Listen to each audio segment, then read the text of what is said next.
Hi, everybody. Hi. Hi. Oh my How God. are you? I'm good. How are you?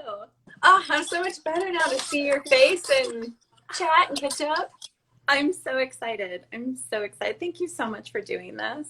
Oh my gosh, are you kidding? I'm so excited. This has just been my favorite part of this year has been being able to read such awesome books and then have these discussions and catch up. And I mean, because so much work goes into writing a book and the idea of it and then the editing and the getting it out there. And it's so much work. All the things. All the things. So I'm really excited. Well, I feel the same way. And as you know, I'm a huge fan of yours. And I love this series that you're doing. It's so you because you just put so much love and light and brightness into the world. And so I just want to say thank you for that. No, thank you. I feel the same way about your book. I read it and I literally read it in 2 days. I inhaled it. It was so fun and so good. And just really quickly too, before we get going on this train, which I'm so excited about, I just want to quickly kind of reiterate about this week and sustaining your holidays and what that all means. And again, like I know I've been talking about environmentalism and the eco-friendly, and that's kind of one component to this because I'm all about sustainability. But the first thing I think is about sustaining yourself. And for me, the things that really sustain me are escaping in a fabulous, great book. And that's kind of why we're here and what led us here, because I find that if you can put the oxygen mask on first and find the things that keep you whole and make you feel good, and I don't know, free your mind of anxiety or distraction or whatever it is that you just need that calm. For me, it's getting lost in a great book. And this book, I was just discussing it with a friend of mine because I feel like this is honestly the perfect book to read during quarantine. Oh my gosh.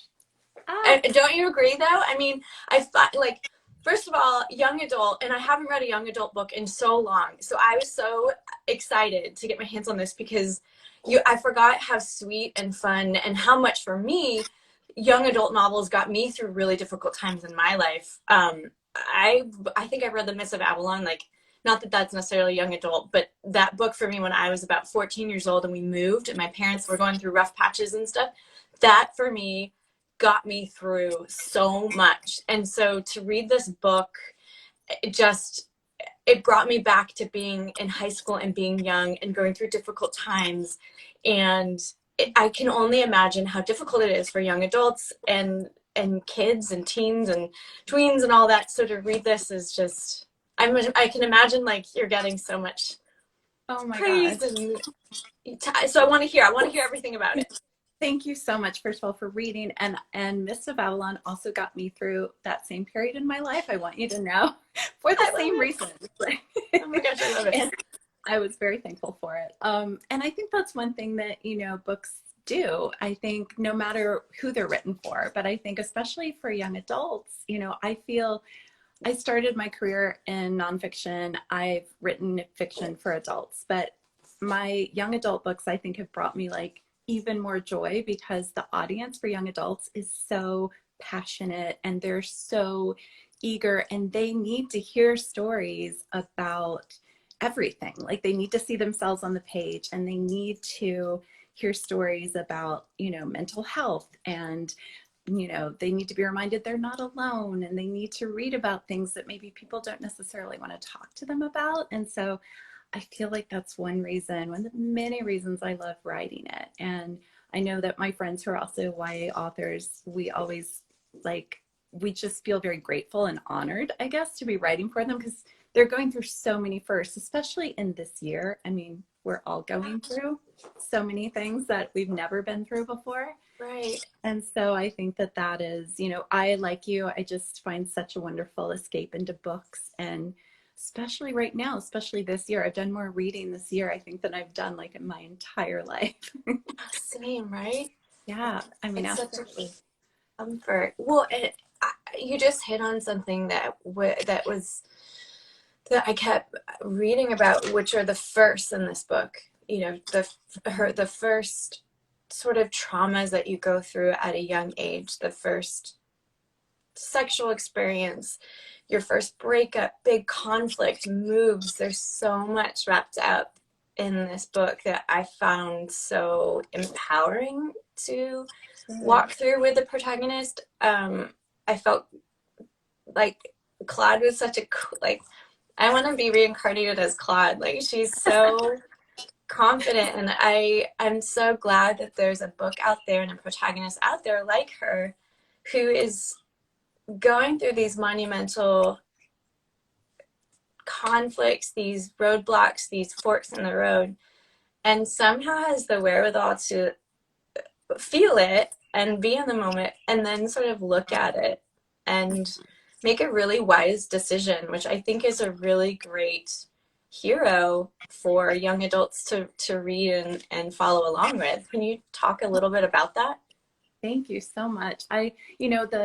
The book is, it's pretty personal. So Claude, when she's just a week shy of graduation from high school, her parents tell her they're separating. And for her, it feels like the whole floor has been yanked out from beneath her feet. And that's how it felt. The same thing happened to me. And that's exactly how it felt. It felt like, all my life would have been the three of us. Nothing really terrible had happened to me yet. And no big loss had happened. And that was the first moment when it felt like, oh my God, I'm thrust out into the adult world. The whole world is upside down. There's no floor beneath my feet. And she was just like a week after graduation, her mother takes her to this remote island off the coast of Georgia, and there's no self-service, no Wi-Fi, and she feels cut off from everyone she knows. And she meets a boy, and she does have sex for the first time. And I think one of the things that I wanted to do in that book is one, write the character I wish I could have been at that time, because when I was actually going through all of that, I was not that strong and Me either. devastated and feeling all the feelings. And it took me a long time to kind of get my feet back and build that floor beneath my feet. And so for Claude, I wanted her to be stronger than I was. And the second thing was, she feels like her voice has been taken away and she doesn't have any power that summer. And I wanted her to make an empowered decision about having sex for the first time, because I felt like that was, a good and positive thing to show, especially for young people. And I know it's a sensitive thing to write about, but I had already written about mental health and suicide with All the Bright Places. And so I felt like, I know what a responsibility it is to write for young people, and I take that very seriously. So that's what I tried to do here. And the response has been just lovely. I mean, the thing that I hear the most with all of my books is, thank you for letting me know I'm not alone. And thank you for letting me know I matter. And that, I never anticipated that going into YA, because I didn't really have that feedback from adults, with nonfiction and fiction for them. And I've never been cried on so much in my life. And I know that, on a much bigger scale, what that's like, just that the love and the gratitude they have because they've been seen and they feel like you get them and you understand them. And there's just such a need for that kind of compassion and that reminder to everyone in the world that we're not alone, especially in this kind of year. 100%. And I love that it's written in they're mundane things, they're everyday. Yeah. And I think that what it comes across that way, these are things that happen. You lose your virginity, you have your first love, you have to deal with things that are uncomfortable in life, and that is part of life. And I like that you really take that head on and use Claude to really relay that messaging, and you do it in a really powerful way. I feel like both for men, but mainly for women, it was just really great the way that she dealt with her first time, and it wasn't this crazy experience, and the way that she tackled it and was very cerebral about it was pretty and emotional, but it was just very empowering, I think, to watch her tackle that in those moments, and empower, the way that she talks about the joy of sex and dissect that, because those are things that we would see growing. I mean, I don't know if I'm sure you saw those things because you're writing about it, but growing up, those were the models, and we were taught to be sexy in a way, like you can have sex, but it was never like equal. Mm-hmm. And reading the story made it much more of an even playing field. That's, oh, I love that. And it's exactly the kind of thing that I wanted to go for, especially. And I think that especially in countries where it's more taboo to talk about this kind of thing, for especially for young people, I'm hearing even more response about that, especially from young female readers who are just grateful, I think, to see an experience. I mean, it's so important to show all different experiences on the page, but I think I don't see as many in young adult that are more positive and empowering, where, you know, there's talk of consent, and, you know, I feel like it's like a good empowered decision for the character. And I wanted to do that with Claude. As I said, she's a much better, she's a stronger version of me. So I think that's a lot of what we do in YA, is kind of write the version of yourself and like the thing that you went through. Yeah. But you give yourself like this whole different, you know, experience, hopefully a better one. That's so funny that you say that, because I was speaking with Jacqueline Woodson recently. We read at the Bone, and she sort of said the same thing, where as an author, she goes back and it's like writing at the time in your life that you're not necessarily stuck at, but you know, that was monumental, or you had some growing pains or what have you, and to go back and kind of write from that perspective and that angle. So a lot of her books as well sort of tackle young, you know, youthful perspectives. So it's such an interesting thing that you say that too. It really, she's amazing, as you know, and it's so true. I think there's something about, and this is, you know, as I was kind of alluding to, like writing about first, because that age is so pivotal. And I mean, I know I can, like, there are a lot of people who say they can't remember high school, but I think it shapes us. And I think that those experiences when we're young, high school, middle school, grade school, like those shape us and turn us into who we are in so many ways. And I know that that moment, the moment that I wrote about in Breathless, is definitely one of the pivotal moments, or defining moments, as they say in the book, of my life. And, you know, it takes sometimes a long time to make sense of that. And as a writer, you know, that's, as a creative person, you do that. That's how I process things. I'm like, okay, now I can like go back, I can think about it on the page, and maybe I can make sense of this somehow. Well, you totally did. Yes. No, it was really, I'm really, like, I want to pick your brain offline, because, like, first of all, I want to know what's going to happen with this book. Where am I going to see it? Yeah. Because it can't just live on the page. Like, I need to see this visually, and I'm like, I got characters, I got people that I think would be great. Hear who you. It's so good. It is going to be a film, so it has been optioned, and this is like That's so new. So I think the first place I'm actually saying that, Jen. So it's, yeah. Congratulations. Thank you. So cool. I am so excited. I'm so excited for you. I loved this book. It was Thank you. so beautiful and so fun that I want to know what's going to happen next. Do you have a follow-up? I will tell you. Okay. And then maybe there'll be a follow-up, but I will definitely let you know. Please do. I really did. It was really perfect. It was really perfect for the time that we're in, and I really needed it. It was funny. I was chatting with my husband last night about being in those moments in life and how they are mundane, and looking back, it's like, don't worry, you'll pass, like that will pass. But on the flip side, those decisions, as you say, affect us now. Like, I'm still dealing with things and conflict that I had at that point in my life today in a different way, but it's amazing how that still is effective, are affecting me. So Definitely.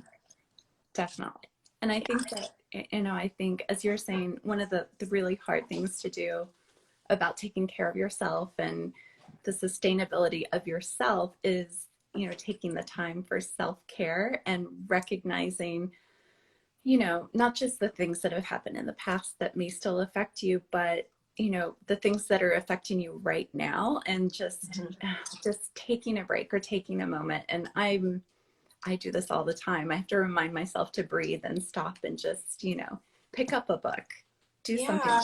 have a conversation, reach out to the people I love. And I think that's one of the things that's been so interesting about this time is I feel like it's reminded us in some ways of the things that are really, truly important.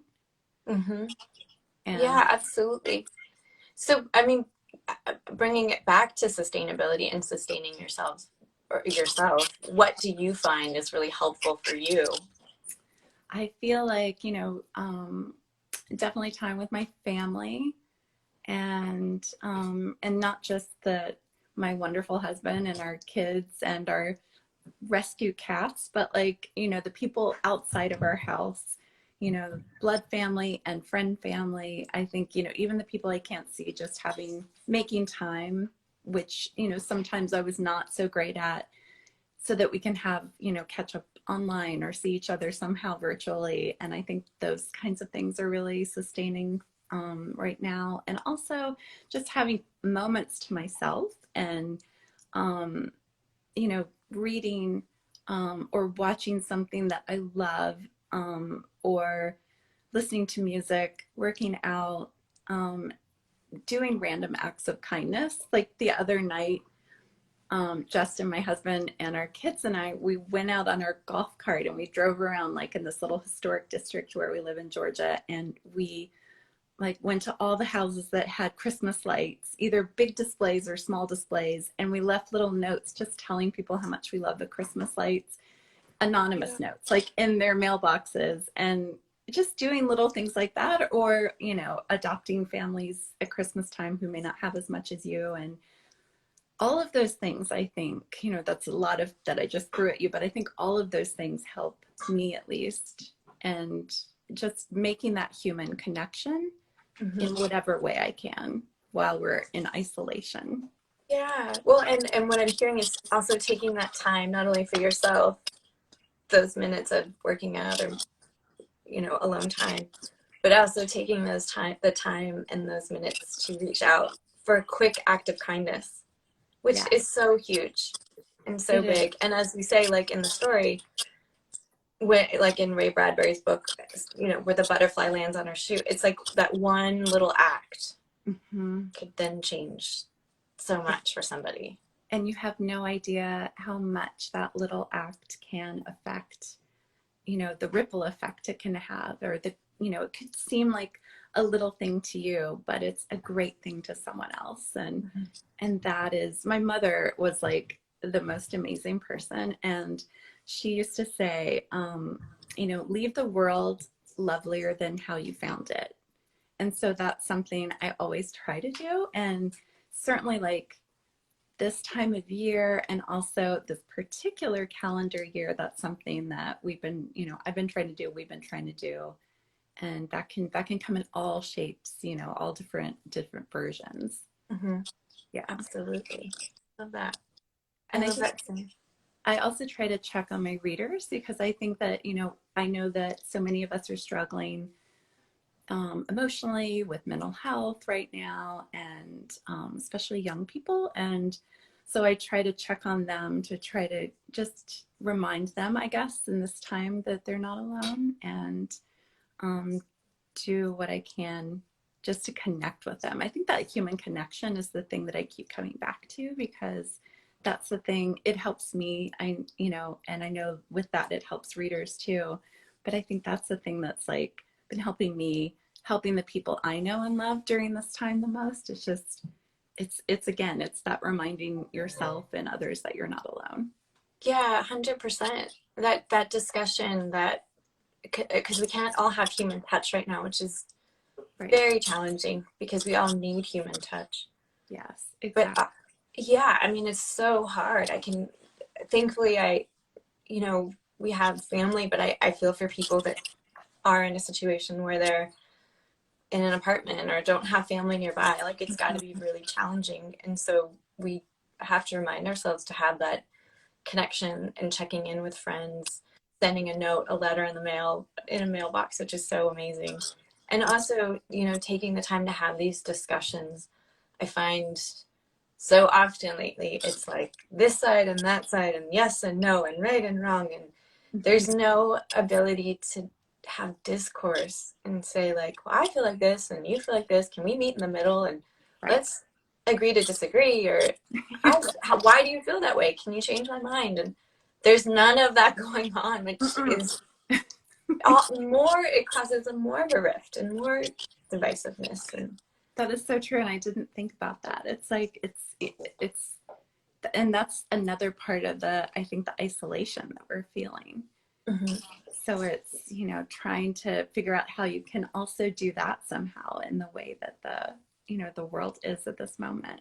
Yeah, But I think, one of the things, like, I love what you're doing this week with these, not just because I get to be on one and meet you I'm like this, so but excited. I've been so excited. me too. And it's like, because it's so important. And I know, like, I know how much people, need this and respond to it. And it's just so lovely. Oh, thank you. It's so fun. I mean, it started kind of right when like with the book club started right when quarantine sort of happened, and I was like, I realized in my first Zoom like how nervous I was because I haven't talked to outside like anybody outside of my house in so long. I felt like I was a caged animal. Like, oh my goodness, I don't know how to talk to people. So I feel so lucky to like be able to have these discussions, and I feel like I owe people an apology before I get on with them because I'm like, hey, I'm so excited. You feel that way too. You're kind of like, oh my gosh. It's like my mom said she used to, like, years ago, and she was working, she was also an author, and she was working on a book, and she said, I felt so isolated in the house because I was just like alone in the house all day. And like the FedEx man would come to deliver something and be like, hi, do you want to come in? Do you want to Hi. do you want to like sit down? Like, let's just talk. And like, they became good friends. But I it's love that kind of feeling of like, oh my gosh, like it. same.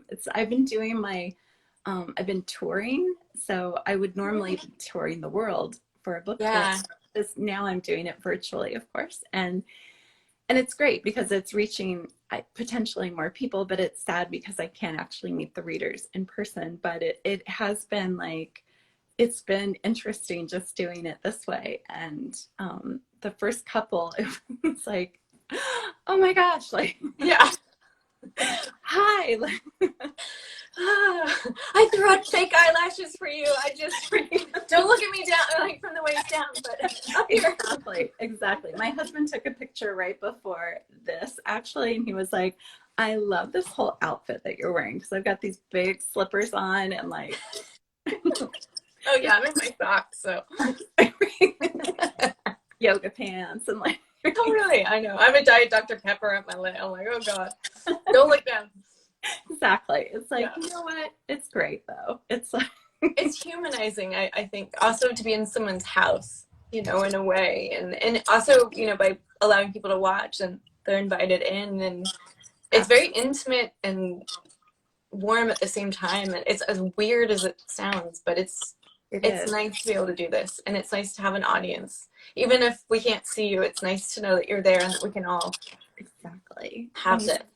And we so appreciate it. It means a lot. Yeah, absolutely. Well, where should we, I have some questions. Okay. And I don't know, did you get the questions that were in the DMs too? I didn't. Let me grab, where is my computer actually? I should have. I didn't even think about that. Oh No, you're totally fine. Well, I'm sure we have some right here, so hang on one second. Let me just look. Here we go. All right. Let me see. Sorry. I'm still like, it's so stupid. I'm still technologically challenged. I'm kind of a Luddite, even though like I'm on this thing all the time. It's so sad. Okay, but we have tons and tons of questions for you. So, let me see. Okay, so is YA your preferred genre to read on your own? Hmm. It is actually, I read it a lot, but I usually, if I'm just picking up something for pleasure, I usually pick up an adult book. Usually this, for whatever reason, lately it's been mysteries, and I've been listening to audiobooks, which I've I really love rarely listening. done before, but it's been fun. What do you like to listen to? I've been listening to everything by Ruth Ware Oh or yeah. yeah, she's amazing. Or Lucy Foley.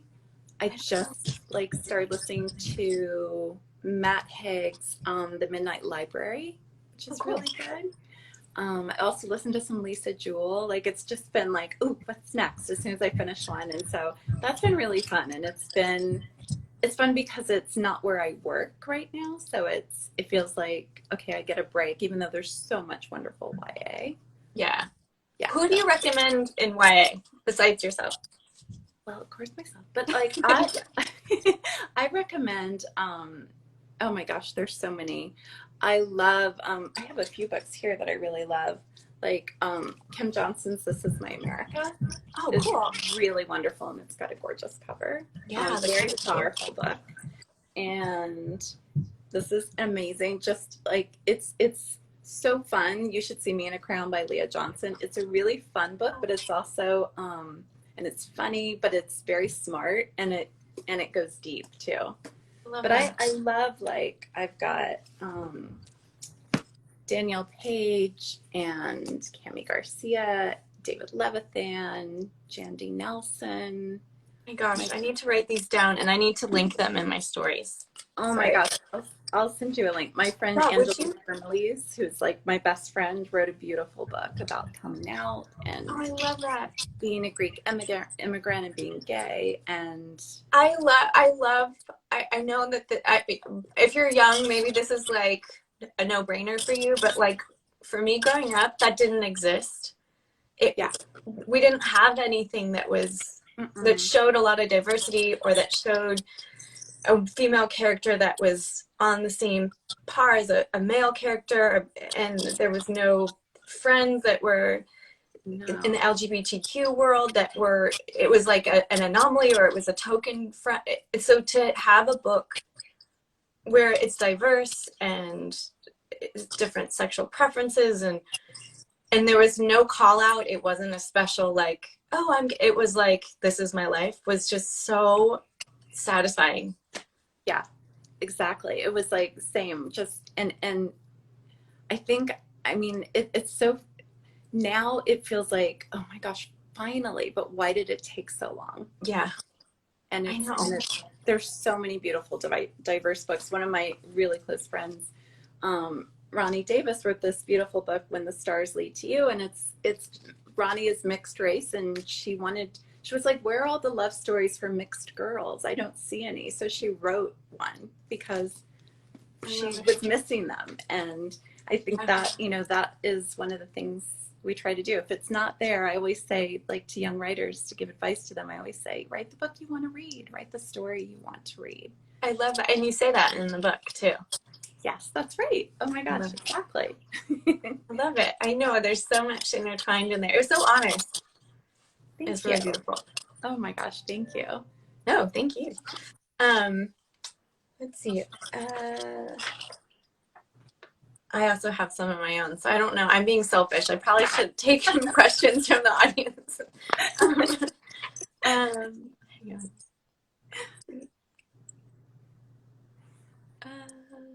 What is something that helps you stay creative, or what's something that helps fuel your creativity? Life, definitely. I mean, I get so much inspiration just from my current life, but also, things that have happened to me in the past. All the Bright Places, it came from a boy that I once loved and lost to suicide. And My I goodness. always knew I wanted to write about knowing him, but it took me years to write that story. And with Breathless, it's I wrote about a summer that was really hard for me when my parents split up, and I felt isolated and alone and kind of lost. But then when I was writing the book, it took me to this island where I set the story, and I met my husband there. So I And read that in the yeah, epilogue. and so That's so sweet. we had all these adventures, and I put them in the book. And so there's that kind of lovely, mix of like the heartache that I've been through, but then also these beautiful, like this beautiful news story. And so I think for me, a lot of characters come from their pieces of me and different characters, and also people I love, people I meet who I think are just amazing or, inspiring in some way. And then there's just stories everywhere. My mom used to say, like, you know, you have to be able to find the story in everything because there is a story in everything. And so that's what I try to do. Yeah, I love that. And it's like looking at things from half full, so that Yes. even in the sorrow, which I try when things are bad or when things are good to kind of keep it at the same level in a way, so that it's treated with equal weight, so that there is, like you're saying, there is a story in the sadness or the happiness or this or that, just finding that silver lining or that lesson. Yes, absolutely. That's so true. It's so true. And as I say in All the Bright Places, it's looking for, even in dark times, there can be bright places and you can be a bright place too. Yeah, absolutely. I love that. I'm so excited to see. Is it on Netflix? It is on Netflix. Congratulations. That's amazing. Thank you. Thank you. It was so surreal, and it's especially surreal because the premiere was the week before really all of America shut down. Oh no. So it was like we went to the premiere at the ArcLight in Hollywood, and My then gosh. the next thing you know, we split time between LA and Georgia, and the next thing you know, we got on a plane to come here for 4 days, and we've been here since March 1st. Oh So my goodness. Wow. like, oh, okay. That's not a bad place to be. It's not. It's beautiful. That's awesome. Um, well, do you want to take maybe a couple more questions and then Of course, absolutely. thank you so much. Um, let's see.